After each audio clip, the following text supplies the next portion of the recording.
Julian Rachlin. Herzlich willkommen in Kristiansand. Vielen Dank. Heartily welcome to Kristiansand. And I can say it in a little bit different way than in the past, because now we can finally introduce you as our new chief conductor, the new maestro of Kristiansand Symphony Orchestra. No maestro. No maestro? Okay. Then we do it one more time. What is the maestro and what is the... The maestro always has this kind of little bit feel to it. In Italy, everybody calls you maestro, and it's normal. Yeah. Because it's just maestro, maestro. Yeah. To practically everybody is a maestro in Italy. But I always associate it with like... Snobbery? Yeah, maybe a little bit, or, you know, when I will be 87, maybe it's fine. But not yet. But yeah, it gives some kind of distance, like this is the maestro and this, and I don't want to have this distance. I want to create an environment of you know, learning from the orchestra, of course giving the orchestra my impulses, certain thoughts, but in the end of the day it's us together. It's you know, learning from each other, it's finding our, and I say our, not my or the orchestra, but it's finding our language, a certain face, a certain identity. And this is why, yeah, just for some stupid reason, this maestro thing, for me, I associated, this is the conductor and this is the orchestra. But it should be a melting pot. We should be a unity, and I think this is the goal. But yeah, this is my very, very first chief conductor position. So it's... well, most people know you as a violin and viola soloist, because you are originally trained as a viola originally player. As a violinist. Originally as a violinist, yes. But there has popped up quite a few concerts where you play the viola. Absolutely, I love playing viola, and since 1994 I'm playing viola all over the place, and as a soloist, in chamber music. So of course the viola for nearly 30 years, oh my God, I'm already so old, has been a very important instrument, but mainly it is still the violin, or let's say mainly it was the violin. Since I'm 2.5 years old, I'm playing violin. And I'm still finding the time to practice, and I would say now 30% of all of my concerts are still on the violin, as a soloist and in chamber music, violin and viola. But maybe not everybody knows, but for the last 15 or maybe already 17 years I've been conducting, and like 20 years ago I started really learning conducting with teacher and really studying the profession of a conductor. So this is very important for me to communicate, because I never felt that somebody in my position who was lucky to have had a very long career as a soloist, so I've been so lucky to play with so many wonderful orchestras and work with some of the most wonderful conductors, but that does not allow me to step in front of an orchestra. Just because I have been on stage for 35 years playing with orchestras and with conductors, that doesn't mean that I'm a conductor. The profession of a conductor is a totally separate profession. It's like saying, you know, beach soccer, beach football and football. Somebody who plays beach football great, you cannot put him in the FC Barcelona or Real Madrid or whoever, Manchester United. It's not going to work. And also, you cannot put a professional football player to be a great a beach football player. So anyways, it's totally, or it's like ping pong and tennis. So anyways, what I want to say is to be a conductor is a completely different profession that takes many, many, many years of studying. And I have decided many years ago to go through this path, and not many people knew about this in the beginning because I was just studying, and then started very slowly to, with conducting, also building the repertoire very slowly, because because I have such a respect to this profession.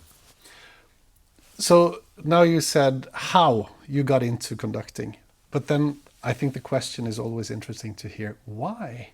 Where did your fascination for the conductor job come from? It's very funny you ask this question because I never ever planned to be a conductor.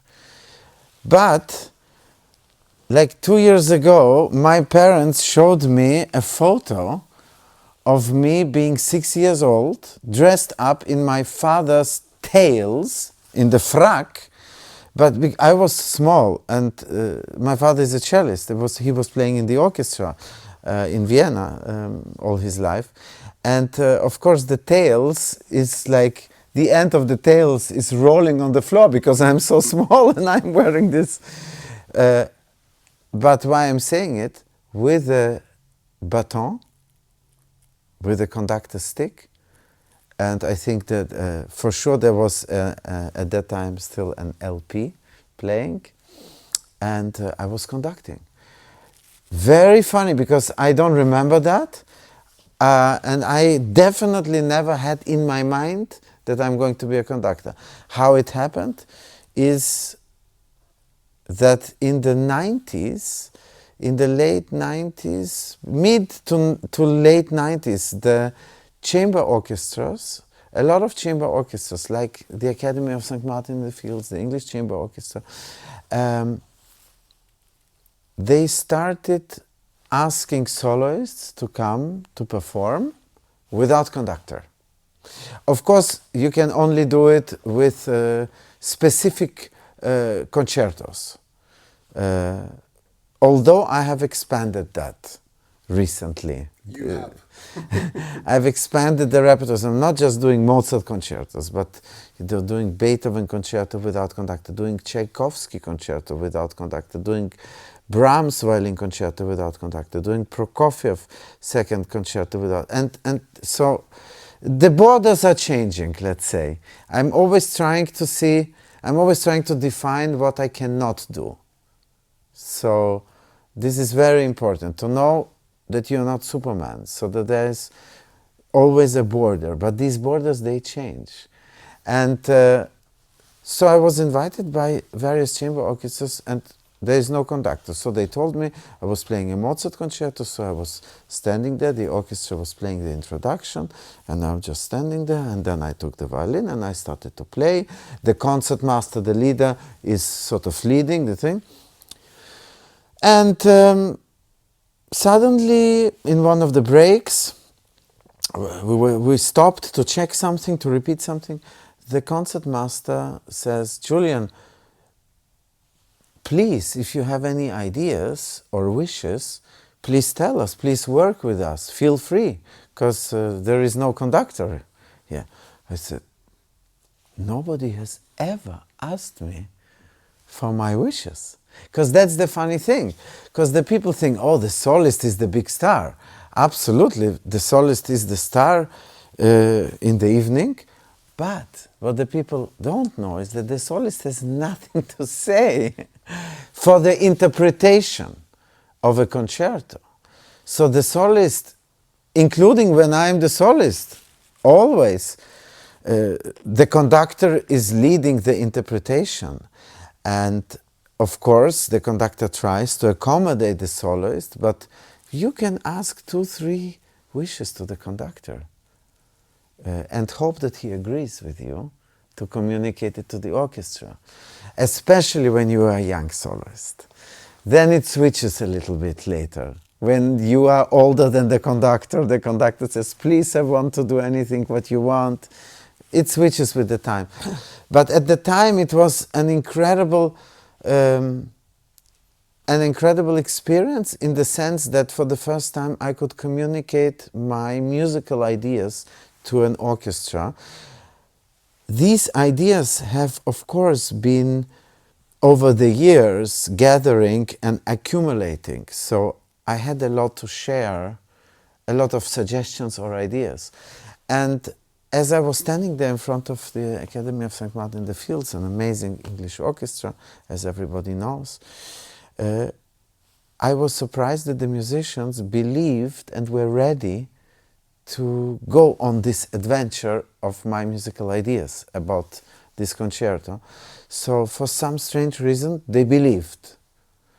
And then came the second time, and then came another orchestra. And so slowly, I was seeing that it seems to be working in terms of musical ideas, how should the phrase go, the articulation, the millions of things, the dynamics, the tempi, so many things that one does in rehearsals in order to, from a plastilene to form something, to shape something. That's what we're always trying to do.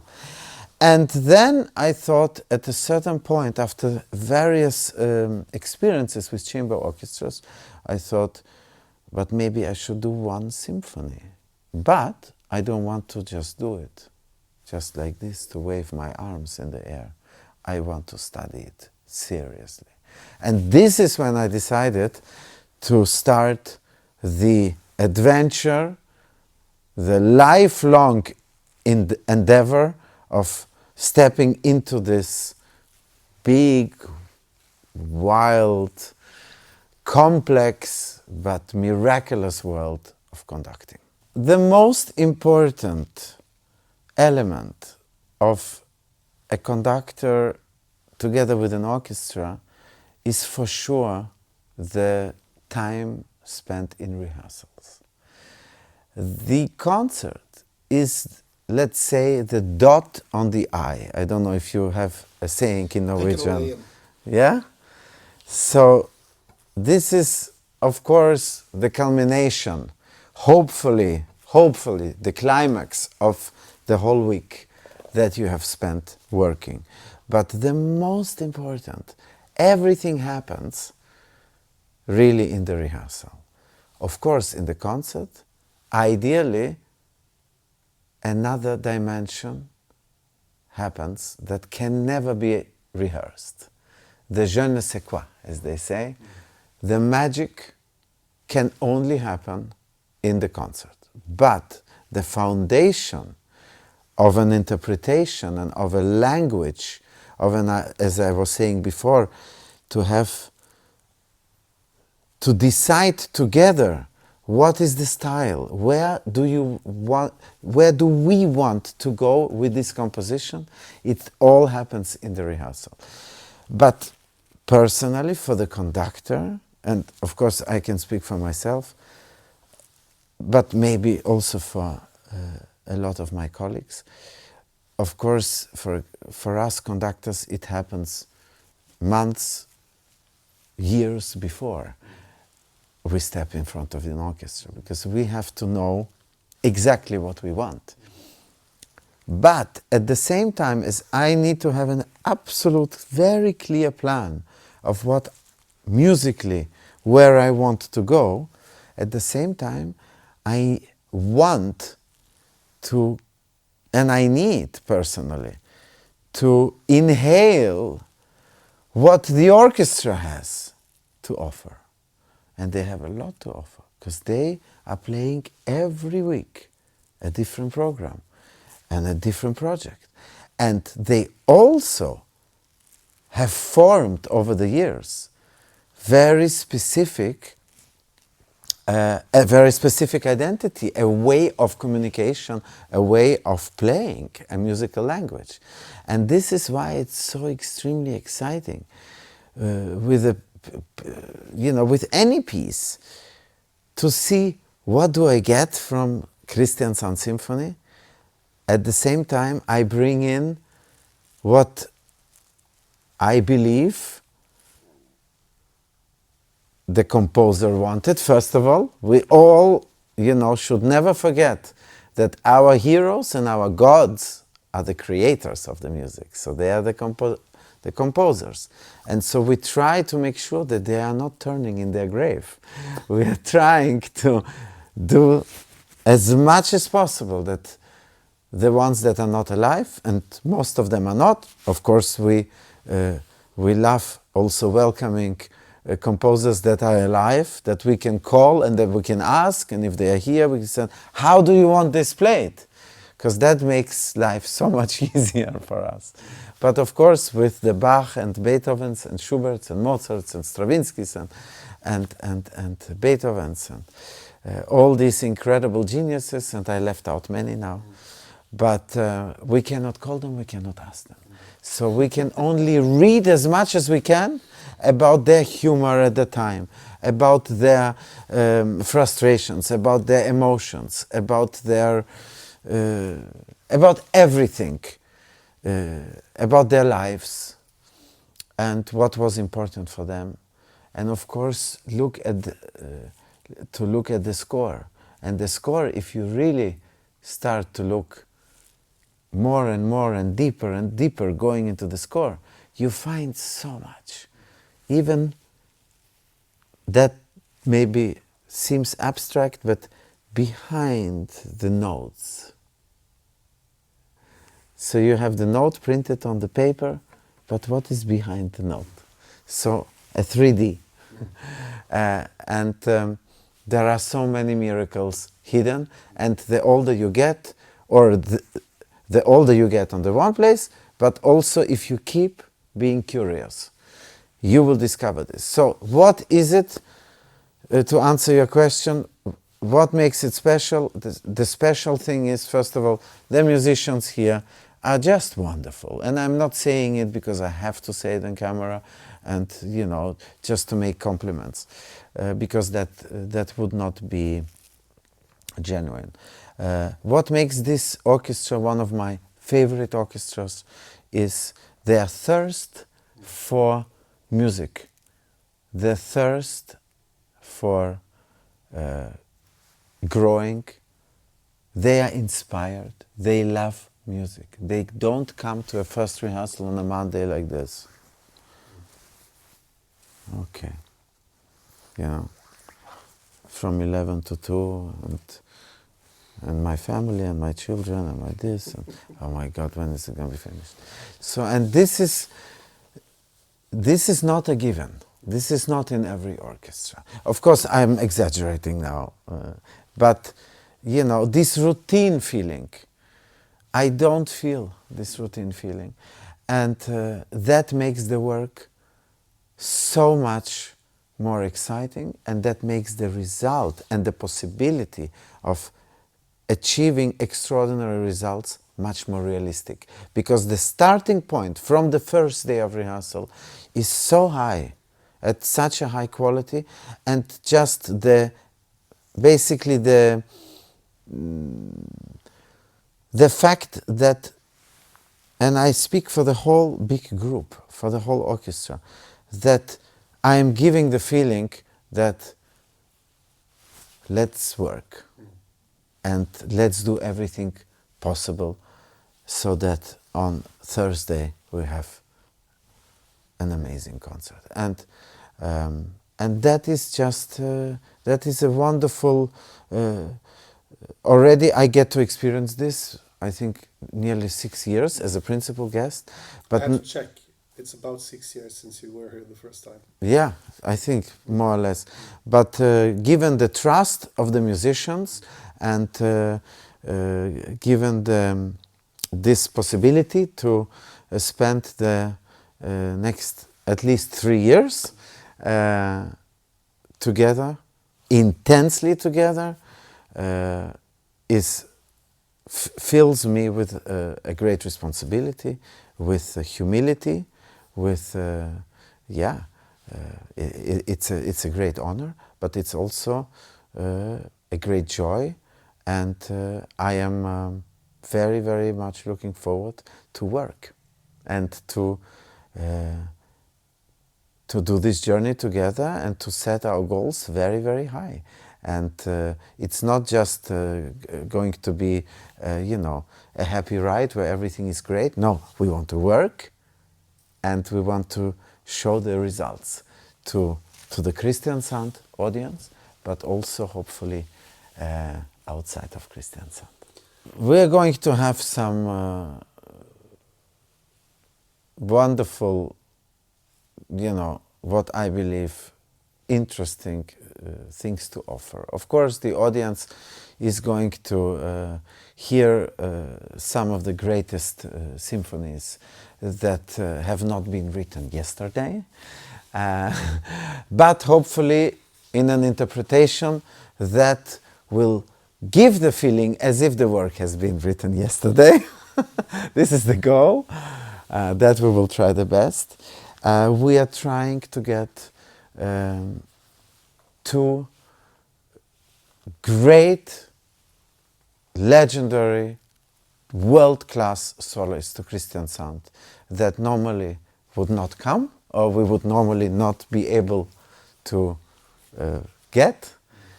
So with a joint effort, it looks like we are going to achieve that already for the 23-24 season.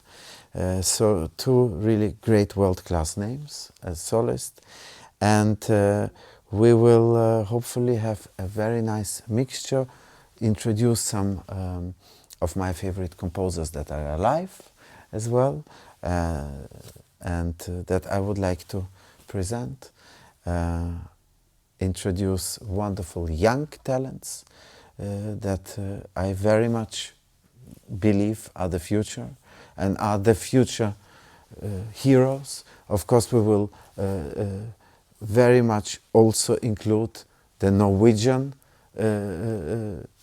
stars, the young, the older, the established ones. So bring in the Norwegian and the Scandinavian element of this. But I think we will balance it out so that every of the 23-24 concerts has a certain spirit that the audience will feel that, yeah, there is a fresh wind here in Kristiansand, and it is impossible to miss a week as a subscription week. So we want to see a full Kilden, and we're going to do everything possible to inspire and to give the flame so that the audience feels the Thursday evenings have to be with a visit to Kilden, to the Kristiansand Symphony Orchestra. We'll do our absolute best.